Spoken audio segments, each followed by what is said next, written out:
अस्सलाम वालेकुम class 9th students. आज हमने रिव्यू एक्सरसाइज 11 का क्वेश्चन नंबर 6 करना है। Construct a triangle F G H such that measure of line segment F G is equal to measure of line segment G H is equal to 6.4 centimetre, यानी दोनों का जो length है वो 6.4 centimetre है।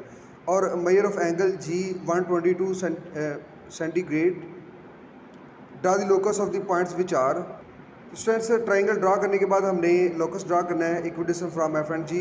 पहला जो है एफ और जी के से इक्विडिस्टेंट हो लोकस, फिर उसके बाद दूसरा लोकस है एफ जी और जी एस से इक्विडिस्टेंट हो, फिर आपने वो पॉइंट फाइंड करना जहाँ पर दोनों लोकाई जो इंटरसेक्ट होते हैं। So let start. स्टूडेंट्स, मैंने आपको जस्ट रफ सा काम बताना है, हिंट बताना, और आपने खुद ही ड्रा करना है। यहाँ पर आप पहले एफ जी जो 6.4 जो है वो ड्रा करेंगे, तो आपने यहाँ पर 6.4 जो है सेंटीमीटर ड्रा किया है एफ़ और जी के ऊपर आपने 122 का एंगल ड्रा करना है। तो 122 का एंगल इस तरह से हमारे पास आएगा, और उसके बाद ये जो लेंथ है ये भी 6.4 होनी चाहिए। तो यहाँ पर आपने यहाँ पर कंसीडर कर लें, हमारे पास 6.4 यहाँ तक है। तो ये हमारे पास एंगल जो है 122 बाई यूजिंग प्रोटेक्टर जो है आपने यहाँ पर ड्रा करना है, और इस पॉइंट का आपने फिर पॉइंट एफ़ के साथ मिला देना, तो हमारे पास ट्राइंगल ड्रा हो गई है। उसके बाद नेक्स्ट हम जो फर्स्ट पॉइंट है इसका हमने लोकाई जो है वो ड्रा करना है equidistant from F and G. F और जी से इक्विडिस्टेंट हो, तो एफ और जी से इक्विडिस्टेंट का मतलब है कि आपने एंगल बाइसेक्टर फाइंड करना। आपने कॉम्पस लेंगे, उसको हाफ से ज़्यादा ओपन करेंगे और इधर से इधर भी आग लगाएंगे, इधर भी लगाएंगे। सिमिलरली आपने इधर आकर इधर भी आग लगानी है और इधर भी आग लगानी है। हमारे पास दो पॉइंट्स आएंगे, दोनों पॉइंट्स को आपने मिला देना है, तो हमारे पास ये एफ और जी से एक लोकस ड्रा हो जाएगा विच इज़ इक्विडिस्टेंट, क्योंकि आपने इसका बाइसेक्ट किया है। इस एफ जी को क्या किया आपने बाइसेक्ट, इट्स मीन दैट कि ये जो एफ और जी से क्या है इक्विडिस्टेंट है। उसके बाद इसका सेकंड पॉइंट देखते हैं। सेकंड पॉइंट में क्या कह रहा है,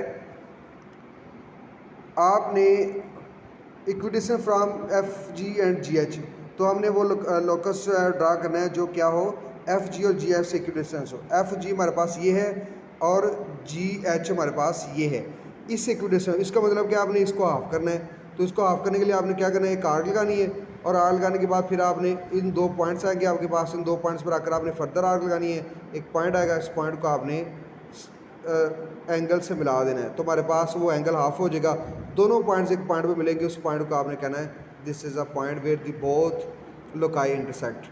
तो इस तरह से बच्चों आपने क्वेश्चन नंबर 6 करना है। उसके बाद इसका आपने स्टेप्स ऑफ कंस्ट्रक्शन खुद लिखनी है। उसके बाद स्टूडेंट्स हमारे पास है question number 7। Two houses Q and R 73 metres apart using a scale of 1 centimetre to represent 10 metre, यानी आपने क्या करना है 10 मीटर को 1 सेंटीमीटर के इक्वल रिप्रेजेंट करना है। Construct the locus of the point which move such that, आपने पी जो है पॉइंट फाइंड करना है। और उसके बाद हमारे पास टू क्वेश्चन है। At a distance of 32 metres from Q, एक लोकस ये है और दूसरा लोकस हमारे पास ये है। तो at a distance of 48 metres from the line joining Q and R, Q and R से लाइन ज्वाइनिंग जो है वो आपने 4.8 जो है, ये 48 मीटर्स जो है वो आपने लोकस ड्रा करना है। तो स्टूडेंट्स हमारे पास टू हाउसेज है और उनके दरम्यान में जो डिस्टेंस है वो 73 मीटर्स है क्यू एंड आर। तो यहाँ पर आपने क्या करना है, यहाँ पर थोड़ा सा स्पेस छोड़ देते हैं। मैंने हिंदी बताना आपको, यहाँ पर क्यू एंड आर, ये हमारे पास क्यू है और ये हमारे पास आर, और उन्होंने कहा है 73 मीटर्स ऑफ पार्ट है, टू हाउसेज हैं, और इसको आपने 7.3 करना है, क्योंकि 73 जो है मीटर जो है वो इक्वल होगा 7.3 सेंटीमीटर के, क्योंकि उन्होंने कहा कि 1 सेंटीमीटर को रिप्रेजेंट करें आप 10 मीटर के इक्वल। तो इस तरह से हमारे पास 73 मीटर जो है किसके इक्वल होगा 7.3 मीटर्स। अब ये टू हाउसेज हैं क्यू एंड आर, और इसके बाद क्या कह रहा है कि using a scale of 1 centimetre represent 10 metre, हमने ये रिप्रेजेंट कर लिया।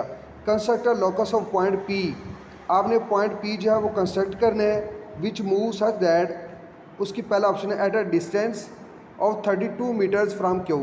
तो 32 मीटर्स क्यू से 32 मीटर्स जो है ना वो अपार्ट हो।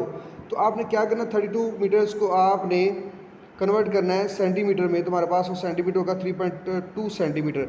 आपने क्या करना, कॉम्पस ओपन करनी है 3.2, और आपने इधर आकर आपने क्यू के ऊपर, क्योंकि उन्होंने क्या है क्यू के ऊपर फ्राम अ क्यू, यहाँ देखें उन्होंने क्या कहा है at a distance of 32 metres from a Q. तो आपने लोकस ड्राई करना है जो क्यू से क्या हो 32 मीटर्स हो, तो आपने इसके ऊपर आकर वो प्रकार कॉम्पस को आपने क्या करना है आग लगा देनी है। तो ये बड़ी आग लग गई, चलें ये 32 होगी। तो आपने यहाँ पर एक सर्कल ड्रा करना है, आपको हमारा पहला जो पार्ट है वो सॉल्व हो गया है, क्योंकि उन्होंने कहा कि आपने at a distance 32 metres from, Q तो 3.2 आपने कॉम्पस ओपन करके आपने सर्कल लगा देना, तो हमारे पास लोकस जो है ड्रा हो जाएगा। उसके बाद सेकंड पॉइंट है इसका, at a distance 48 metres from the line joining Q and R, Q और आर को लाइन ज्वाइनिंग जो लाइन ज्वाइन कर रही है उससे 4.8 मीटर्स हो। तो स्टूडेंट इस तरह का क्वेश्चन हमने फर्स्ट पार्ट किया था, हमने 4.11.2 का इस तरह का क्वेश्चन किया है। आई थिंक इधर हमारे पास फर्स्ट ही था 5 सेंटीमीटर फ्राम पॉइंट ए। तो आप इसी तरह हमने एक क्वेश्चन ये ड्रा करना है। आप क्या करोगे, यहाँ पर आपने लाइन ज्वाइनिंग क्यू आर से आपने एक लोकस ड्रा करना है जो 48 मीटर जो है वो अपार्ट हो। तो 48 को आपने पहले किस में कन्वर्ट करना है, 4.8 सेंटीमीटर में। तो हमारे पास अब क्या करना आपने, यहाँ पर आपने एक तो 90 का एंगल ड्रा करेंगे। 90 का एंगल ड्रा करने के लिए आप एक आर्क लगाएंगे सेमी और उसके बाद आपने इस तरह से लगाकर आपने इसको ना अब इसको 90 का एंगल ड्रा करना आपने। तो यहाँ पर 90 का एंगल ड्रा करने के लिए आप क्या करोगे, यहाँ पर आकर आपने आर्क लगानी है, इधर आकर इधर लगानी है। तो हमारे पास एक पॉइंट आएगा, पॉइंट को आपने मिला देना है, ये हमारे पास 90 का एंगल आ गया। अब आप क्या करोगे, आपने 44.8 जो है ना आपने कॉम्पस ओपन करनी और इधर आकर आपने 4 पॉइंट ओपन रखकर इधर आपने इस तरह से सर्कल लगाना है, लेकिन वो इस लाइन से ज़ायद ना हो। सिमिलरली इधर आकर आपने वो भी सर्कल लगाना है। इस तरह क्वेश्चन आपने पहले भी किया हुआ है। तो इस लाइन ज्वाइनिंग से जो लोकस है वो कितना हो, 4.8 हो। तो उसके बाद आपने पॉइंट्स को इस दोनों को आपस में मिला देना है, इस तरह से इधर से मिला देना है। तो हमारे पास ये इक्वल आएगा, ये दोनों तरफ से हमारे पास इस तरह का एक डायग्राम बनेगी। तो उसके बाद आपने स्टूडेंट्स इसको शो कर देना है, इसके स्टेप्स ऑफ कंस्ट्रक्शन लिखने हैं। ओके, अल्लाह हाफिज़।